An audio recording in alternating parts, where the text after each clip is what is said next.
Hola a todos, soy Luis Romero, uno de vuestros profesores de diagnóstico diferencial, y en esta clase vamos a ver los aspectos fundamentales de la isquemia aguda y crónica de miembros inferiores. Vamos a empezar con una pequeña introducción para aclarar un par de términos. En primer lugar, la aterosclerosis, sabemos que es un depósito de placas ateroma en las arterias, y estas placas con el tiempo se endurecen, estrechan a esas arterias y acaban por limitar el flujo de sangre a los órganos y tejidos. Y el segundo concepto es el de embolia. Una embolia se produce cuando una masa intravascular de consistencia sólida, líquida o gaseosa es transportada por la sangre a un lugar lejano.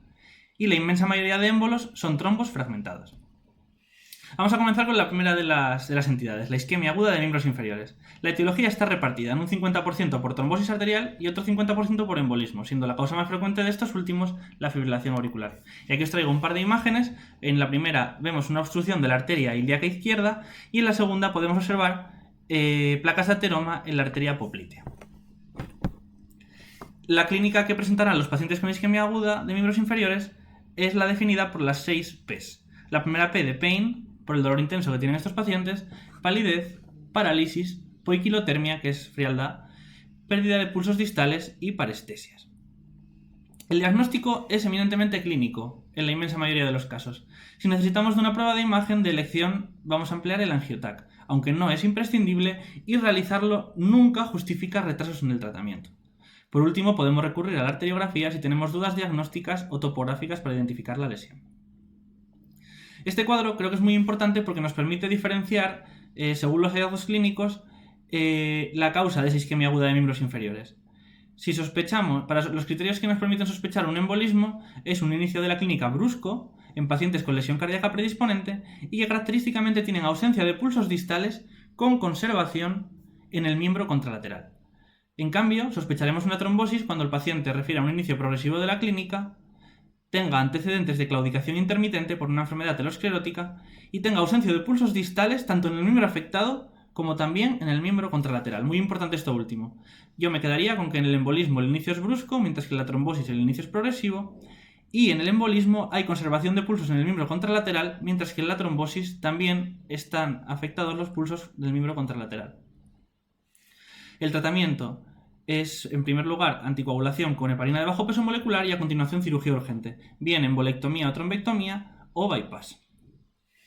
La segunda de las entidades que vamos a repasar hoy es la isquemia crónica de miembros inferiores. Y el concepto es un índice tobillo-brazo menor a 0,9. Vamos a repasar un poco el índice tobillo-brazo. Se determina tomando la tensión arterial en piernas y brazos. En condiciones normales, tenemos que recordar que la tensión arterial en las piernas es igual o ligeramente superior a la de los brazos.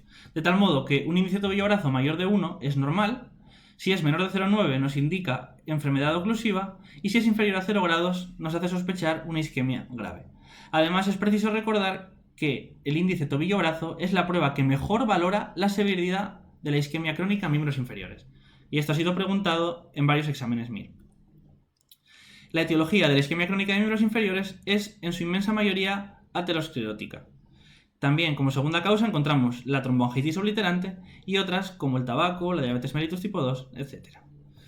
La clínica, el dato clave que hay que recordar es la claudicación intermitente que refieren estos pacientes. Es un dolor que comienza al caminar durante determinados metros. Al progresar, el dolor también aparece en reposo y pueden llegar incluso a aparecer trastornos tróficos y úlceras en dedos y el talón. Además, podemos encontrar a la exploración debilidad o ausencia de pulsos distales. Existe una clasificación clínica de la isquemia crónica, que es la clasificación de La Fontaine, en la que divide a los pacientes en grado 1, grado 2, grado 3 y grado 4. Grado 1 son aquellos pacientes asintomáticos, grado 2 son aquellos pacientes que tienen claudicación intermitente, diferenciando un grado 2A aquellos en los que la claudicación aparece cuando ya llevan caminados más de 150 metros, y un grado 2B en los que la claudicación aparece antes de caminar 150 metros. El grado 3 englobaría aquellos pacientes en los que el dolor se manifiesta incluso en reposo, y el grado 4, aquellos pacientes en los que aparecen trastornos tróficos, úlceras e incluso gangrena.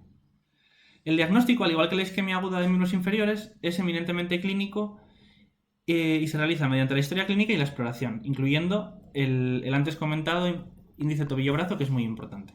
Se pueden realizar pruebas complementarias como el ecodoppler e incluso arteriografía por sustracción, que es la técnica más sensible, aunque no suele llegarse a utilizar porque el diagnóstico es clínico. El tratamiento depende de la clasificación del grado de clasificación de la Fontaine en el que se encuentra nuestro paciente. Pacientes con grado 1 o grado 2A, es decir, aquellos pacientes asintomáticos o en los que la claudicación aparece cuando llevan caminados más de 150 metros, el tratamiento de elección son cambios en los hábitos de vida, bien sea higiene de los pies, tratamiento de los factores de riesgo, elevación de la cabecera de la cama, ejercicio, entre otros. Además, es útil el tratamiento médico con antiagregantes y estatinas, y yo recordaría, porque creo que puede ser preguntado en el examen, el cilostazol, que es un inhibidor de la fosfodiesterasa 3, que se indica cuando no se mejora la clínica con cambios en hábitos de vida. En los estadios 2B, 3 y 4 de la clasificación de la Fontaine, es decir, aquellos en los que los pacientes tienen claudicación intermitente antes de caminar 150 metros, aquellos que tienen dolor en reposo o aquellos en los que aparecen trastornos tróficos, úlceras, incluso gangrena, habrá que realizar una prueba de imagen de elección, el angiotac, y se realizará la cirugía de revascularización que se estime conveniente. Bien, una angioplastia transluminal percutánea, una trombectomía o incluso un bypass. Y por último, para terminar la clase, vamos a hablar de una forma clínica específica de la isquemia crónica de miembros inferiores que ha sido preguntado en el último examen MIR, que es la denominada obliteración aortoilíaca o síndrome de Leriche. Este síndrome consiste en una obstrucción de la aorta distal con afectación de la ilíaca común. Característicamente, estos pacientes tienen impotencia y también presentan ausencia de pulsos en miembros inferiores que se manifiesta en forma de atrofia, frialdad en los pies y trastornos tróficos en casos avanzados. Este último año lo han preguntado en forma teórica, pero quizás podrían preguntarlo en forma de imagen, y aquí os traigo una arteriografía en la que se muestra una obliteración aortoilíaca compatible con un síndrome de Leriche. El tratamiento de estos pacientes es la cirugía de derivación, bien mediante un injerto aorto-bifemoral, que sería el tratamiento de elección, desde la aorta infrarrenal a ambas femorales, o en aquellos pacientes que no puedan, en los que no se permite hacer o que no puedan soportar una laparotomía, se puede hacer un injerto subcutáneo axilo-bifemoral. Y esto es todo por hoy. Espero que la clase os haya sido de utilidad. Mucha suerte y mucho ánimo con el estudio.